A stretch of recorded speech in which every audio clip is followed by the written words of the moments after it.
നമസ്കാരം. ഇൻഫോടെക്കിലേക്ക് സ്വാഗതം. ഇന്ത്യൻ നീതിന്യായ വ്യവസ്ഥയുടെ ചരിത്രത്തിൽ നിർണായകമായേക്കാവുന്ന ഒരു സുപ്രധാന വിധിയിൽ കുട്ടികൾക്കെതിരെ ലൈംഗികാതിക്രമങ്ങളിൽ നിന്നുള്ള സംരക്ഷണ നിയമം അഥവാ പോക്സോ നിയമത്തിന്റെ നിലവിലെ പ്രയോഗത്തെക്കുറിച്ച് സുപ്രീം കോടതി ഗുരുതരമായ ആശങ്കകൾ പ്രകടിപ്പിച്ചു.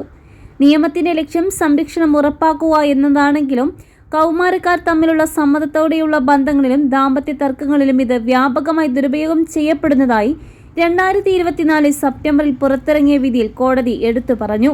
നിയമത്തിന്റെ അന്തസ്സത്ത നിലനിർത്താൻ സർക്കാർ തലത്തിൽ ലൈംഗിക വിദ്യാഭ്യാസം പാഠ്യപദ്ധതിയിൽ ഉൾപ്പെടുത്തണമെന്നും നിയമത്തെക്കുറിച്ച് രാജ്യവ്യാപകമായി പൊതു അവബോധം സൃഷ്ടിക്കണമെന്നും സുപ്രീം കോടതി ആവശ്യപ്പെട്ടു. കൗമാരപ്രായക്കാരിൽ പ്രണയബന്ധങ്ങളിൽ ഏർപ്പെടുന്ന ആൺകുട്ടികൾക്കെതിരെ പോക്സോ നിയമം പ്രയോഗിക്കപ്പെടുന്ന സംഭവങ്ങൾ വർദ്ധിക്കുന്നത് കോടതിയുടെ ശ്രദ്ധയിൽപ്പെട്ടു.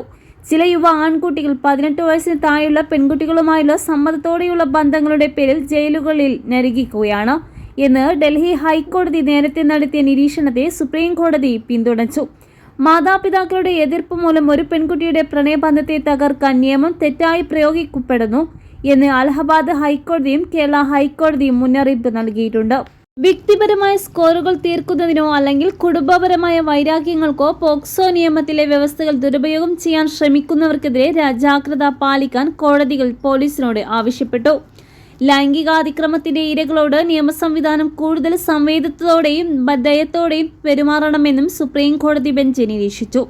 കരുണയും മനസ്സിലാക്കലുമുള്ള ഒരു സമൂഹം വളർത്തിയെടുക്കുന്നതിലൂടെ ഇരകൾക്ക് സുരക്ഷിതത്വം, അന്തസ്സും പ്രതീക്ഷയും വീണ്ടെടുക്കാൻ നമുക്ക് സഹായിക്കാനാകും. ഇതിൽ ഇരകളോടുള്ള സാമൂഹ്യ മനോഭാവം മാറ്റുക, അവരെ സംരക്ഷിക്കുന്നതിനുള്ള നിയമപരമായ ചട്ടക്കൂടുകൾ മെച്ചപ്പെടുത്തുക, കുറ്റവാളികൾക്ക് ശിക്ഷ ഉറപ്പാക്കുക എന്നിവയെല്ലാം ഉൾപ്പെടുന്നു എന്നും വിധിയിൽ കോടതി വ്യക്തമാക്കി. ഈ വിധി പോക്സോ നിയമം അതിന്റെ യഥാർത്ഥ ലക്ഷ്യത്തിനായി മാത്രം ഉപയോഗിക്കപ്പെടുന്നു എന്ന് ഉറപ്പാക്കാൻ ദേശീയ തലത്തിൽ പൊതു അവബോധ ക്യാമ്പയിനുകൾ ആരംഭിക്കുന്നതിനുള്ള വ്യക്തമായ നിർദ്ദേശങ്ങൾക്കും വഴിയൊരുക്കിയിരിക്കുകയാണ്.